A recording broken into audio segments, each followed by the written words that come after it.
You are listening to the VCast.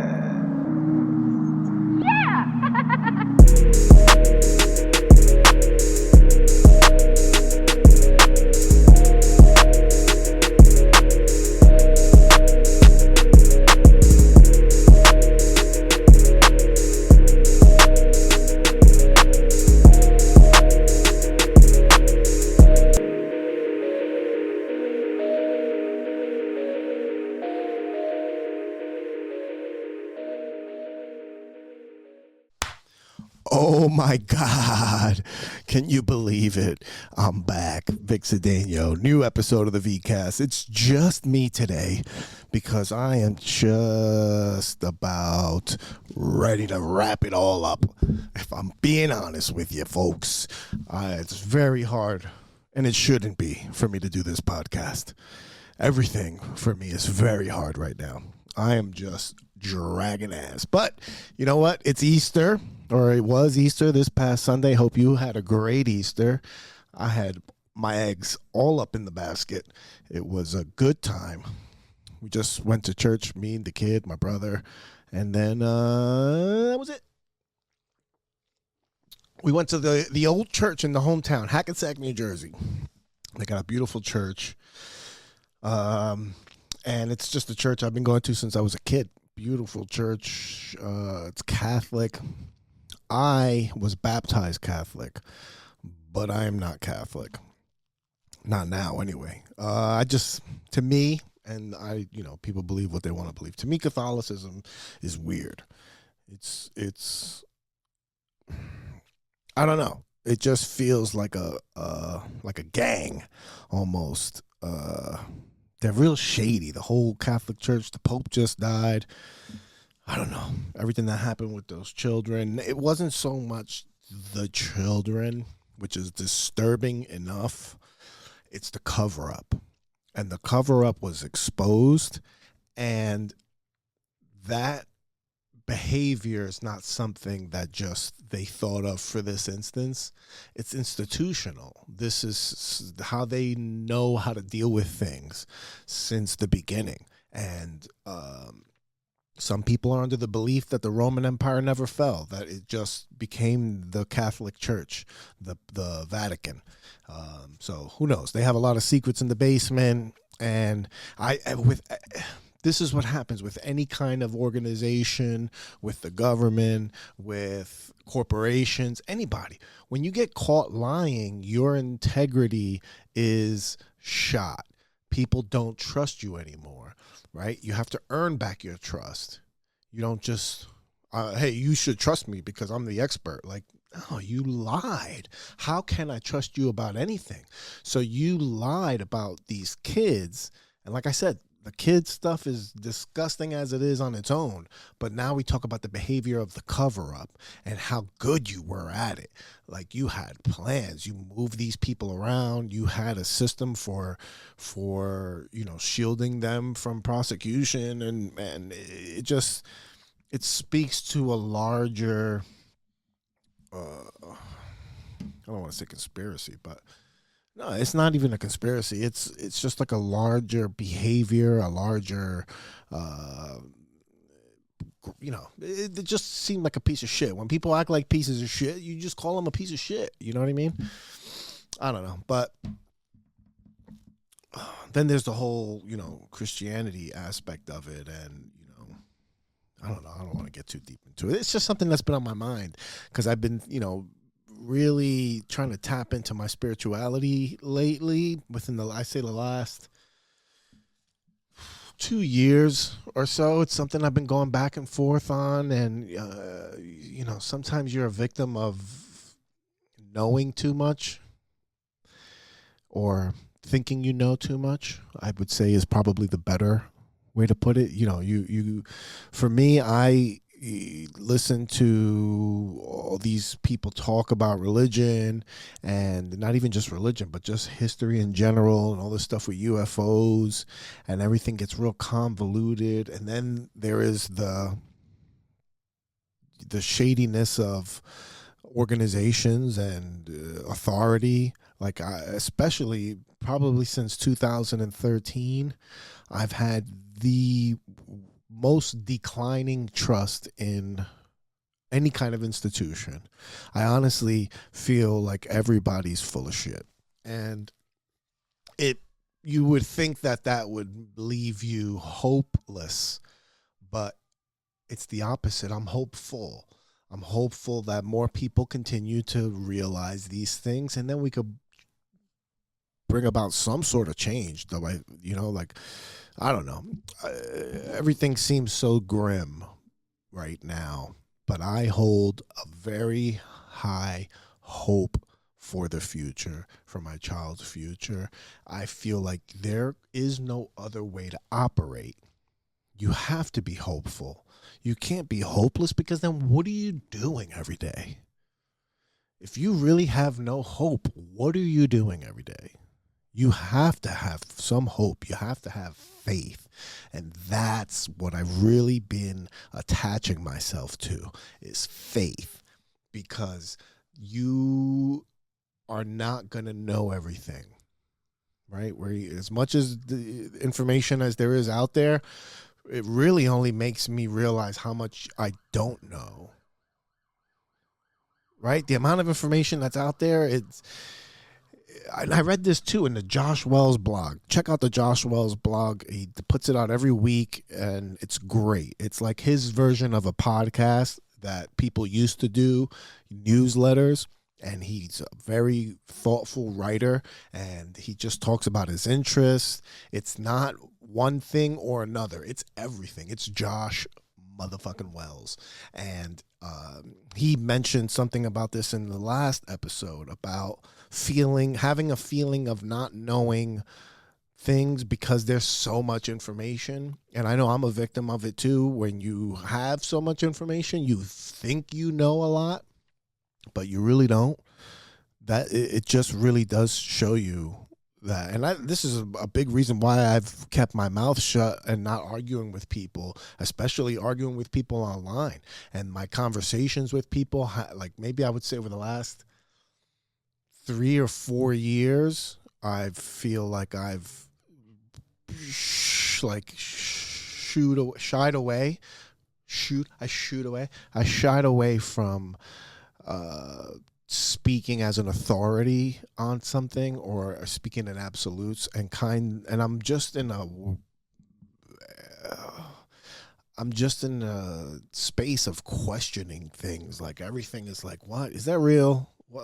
Where did that come from? Like, everything is just, it's almost like you have to care so much and not care at the same time. It's this weird time that we live in, with all the internet and just the amount of people that can report on their own. This is what has the establishment really worried, is the fact that anybody can just do this. Anybody can just plug a microphone in and start talking. And then other people listen, and then other people think. That's what they don't want. It's not about being an expert. There's no such. I really believe that there's no such thing as dangerous misinformation. I guess if you're not, if something's mislabeled and or has the wrong information on it, or the information on the label is wrong, that's dangerous. But I don't think ideas are dangerous, because if ideas are allowed to be open and not regulated, then ideas can. The only thing to stop an idea is another idea, a better idea. And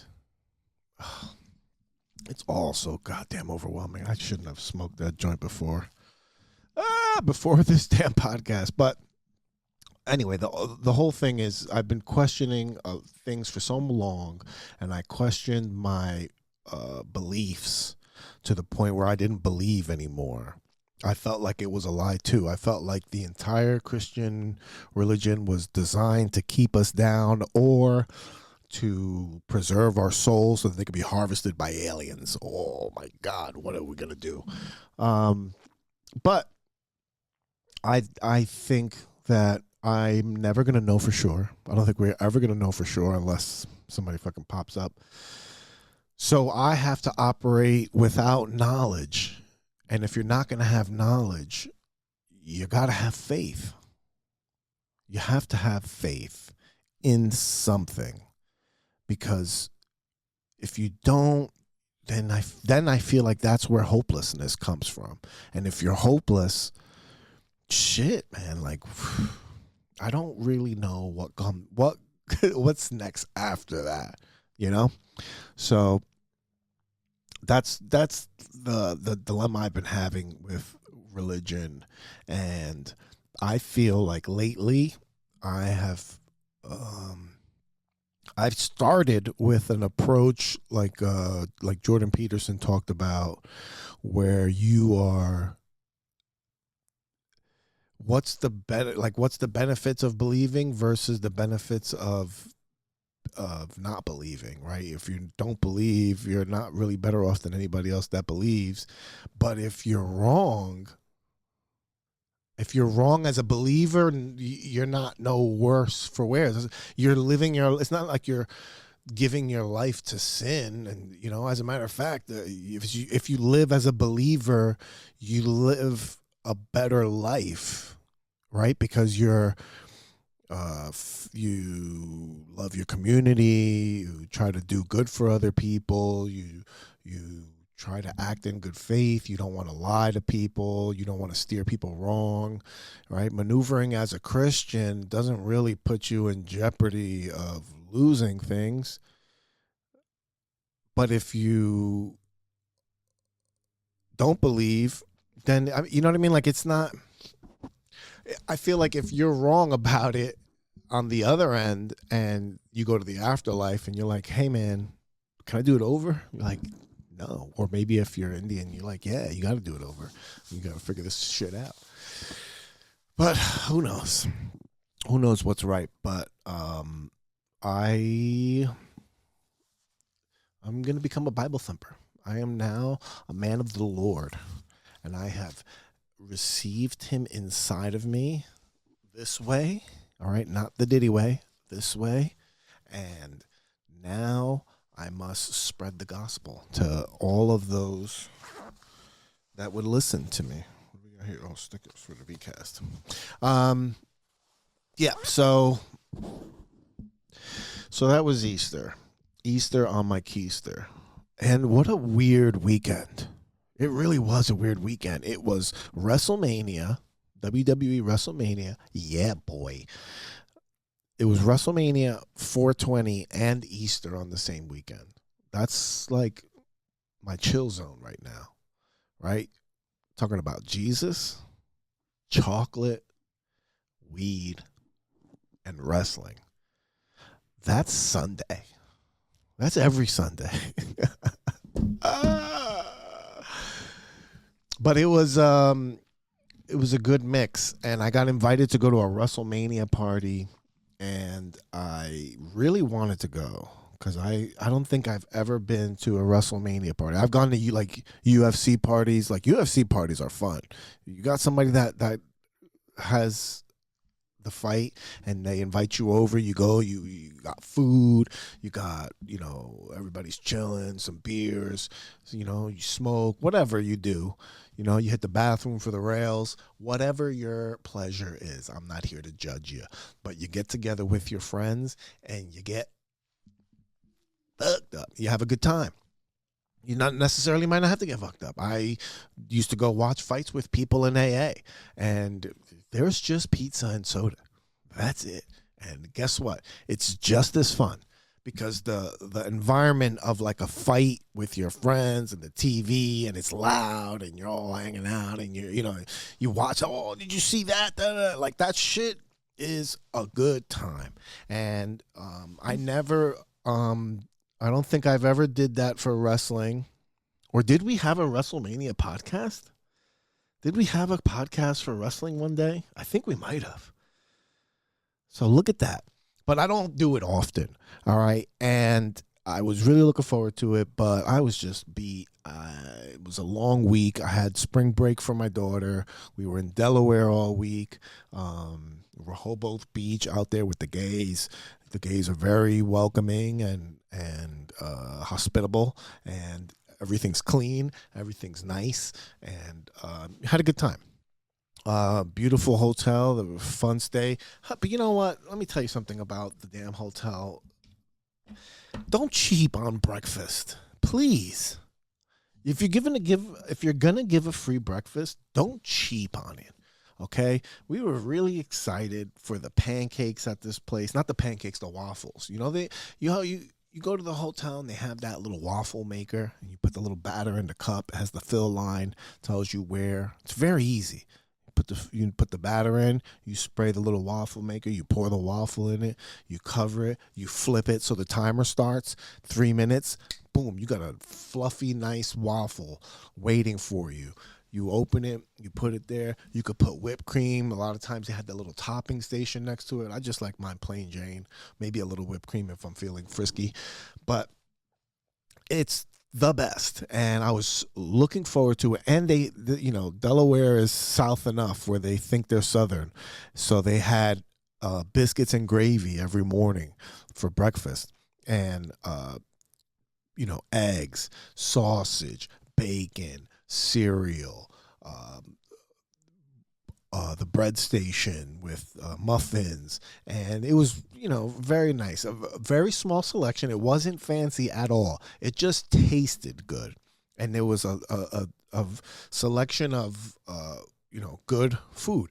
This time we were looking forward. This is literally was all I was looking forward to. I only went there because there's an indoor pool that's nice. The kid could swim like Aqua Girl, all she wants. I read half a book, just sitting there. I was popping edibles. I was on like 200 to 300 milligrams every day. Nice and easy. I wasn't smoking because it's just me and the kid, so I really can't maneuver it without abandoning her. So that was not happening. I brought a vape. The vape helped. The smoking, but really I was just on those. The edibles at the pool, popping edible. I was like reading my book, watching the kid play, and having a great time. But the breakfast was really what I was looking forward to, and I was pissed. That first day, I was pissed. And whatever. It was a good week. But I was exhausted, so I really didn't want to go to the WrestleMania party. And I just stayed home. And then I ate a freaking mushroom strip. Joey Diaz gave me a mushroom strip, those little, like a Listerine strip, but it's fungi. And I had a fun time, but sometimes I got to the point where I was like, why am I doing this? And it's just weird. Like, I just didn't feel good. It just hit me so hard. I was like, oh, I don't want to do this again. But I had so much fun. I was laughing, watching WrestleMania. It was a great show. Everybody online. Nobody's happy with anything. WrestleMania was fun. If you don't like wrestling, I don't know what's wrong with you. You don't watch it every week, fine. But don't message me and tell me it's fake. All right? Because you sound stupid. You really do. You just sound like a hater. When somebody mentions wrestling, it's fake, right? Yeah, no kidding. You know what else is fake? The government. You know what else is fake? The moon landing. All right? Don't talk to me about fake. Your whole life is fake, and you don't even know it. Ugh, it rubs me the wrong way. All right? Vic runs on Duncan. So WrestleMania was a good time. Sunday, I missed the party, whatever. So it's been a spring break. Now I'm back to business, and I did it. The reason I'm here podcasting, I have just not been podcasting. Like I said, I've been not wanting to do a damn thing. I feel like I'm in molasses or something. I just can't move. And maybe I'm limited energy. maybe I have limited output, and I've been increasing my output at work, so I feel like I'm decreasing output in other places. But that's no excuse. So anyway, today I proved that it's no excuse because I went to the gym. Yeah, I went to the gym for the first time in who knows how long. Fucking guy at the, who knows how long? The guy at the counter. That's who knows. But I went, got me some cardio in. I got some sauna time in. I did some maneuver. I got to hire me a trainer that knows about like physical therapy. I need a trainer that could help in physical therapy so I could strengthen my shoulder, my weak bitch ass shoulders, and that's it, man. I gotta get into the groove, rocking and rolling, because the stagnation of not doing this, the podcast, of not going out for comedy every single night, of not writing, of not working out, it feels like hopelessness. That's the same feeling. When you feel like, what's the point? What's the point, right? So that's what I feel like sometimes, especially like you wake up in the morning, go to the gym. Like, I have a very flexible schedule. There is no, I don't have time. All right. I have plenty of time. So that's not the issue. The problem is I have no drive. Forget motivation. Motivation, I watch a video, I'll be motivated. I'll go to sleep motivated. But I wake up, not. It's gone when I wake up.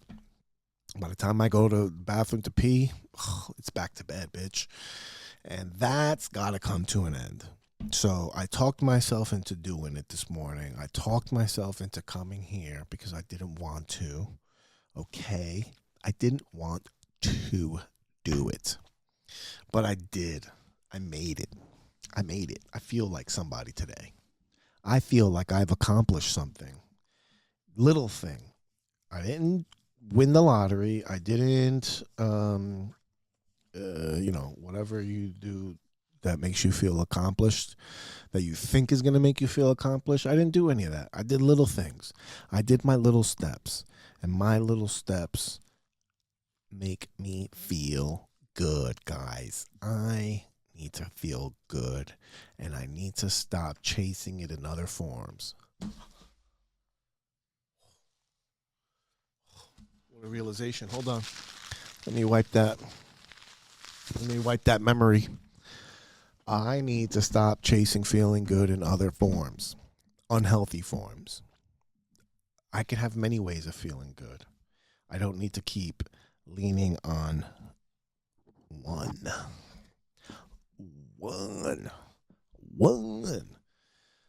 So that's the plan. That is the plan of attack, ladies and gentlemen. And that's what I'm going to do. Comedy's chilling, but that's the problem. That comedy's chilling. And I need to do more. That's what my story of my life is. I need to do more because I like to do the least possible. But I need to do more. Start to sweat up here. So, what else is in closing? Because I'm going to wrap this up. I'm keeping this a nice, short, and sweet potty today just because I'm rusty and I don't know what else to talk about because I censor half my life for personal reasons. I censor things just because, I don't know. I don't know if I want to open cans of worms. And I don't even know if they are cans of worms, but they're cans of worms to me. So I ain't opening them. What else happened?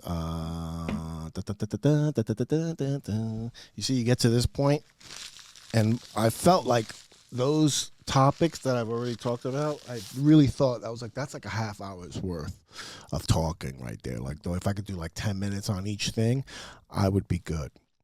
But it didn't work out that way. So we'll see. But in the meantime, check out the website. I got to start updating the website. I got shows coming up. I am going to post this, I'm going to try to post this tomorrow. Today's Monday, the 21st of April. I'm posting this bad boy tomorrow, Tuesday the 22nd. I'm going to get home tonight, and while I watch Monday Night Raw, I'm going to edit this, and I'm going to post the video and the podcast tonight because why not, right? Let's get to work, baby. We are going to get to work. We're going to do things. I paid for AI to edit these videos and make me clips so that I can continuously post. And I'm not nodding. I'm just not nodding. So I'm going to post this this Friday, April 25th. I will be at I will be in North Bergen at the Wawa Social Club this Friday, April 25th, Wawa Social Club, North Bergen, New Jersey, 8 p.m. show. Josh Wells, Aaron Wahlberg. It is Aaron Wahlberg's birthday special, I believe, so I got to do something nice. Like show up. That's what I'm going to do. What else? May... God, I should have had these ready. May. Let me see. So, I don't know any of my shows. May 15th, I will be at Zona in New York City. I don't have any more information on that. I will be coming back with that. But on the 28th of April, I will be at Corkscrew in Jersey City. That is a week from today. With the crew, Joe Palizzotti, Pedro Garcia, Jesse Montanez, and then oh my God, how could I forget?